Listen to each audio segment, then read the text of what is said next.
大沢妙子さんは大沢二郎さんがお父さんということでよろしいですか？啓太は前の夫との子供です。山崎さんの話聞いたことない。特別な人？別に恨んでるとかないんです。でも奥さんの顔見たらもう憎くて仕方ないんです。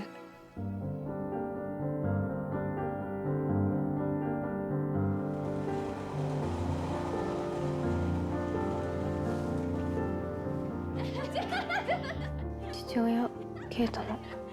あなた勝手すぎるよ。妙子がどれだけあなたを探したか知りもしないで。好きな人が好きな人を探すのをずっと手伝ってきたんだよ。次ママの番。でも次は本当に孫も抱かせて。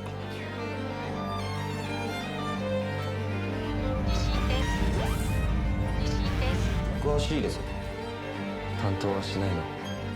知らないところで変われるよりはいい。いつからだろうね、僕らが目を見て話さなくなったのは。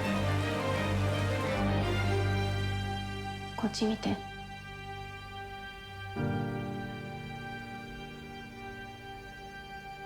あ、待って、間違えた。またしていい？いいよ。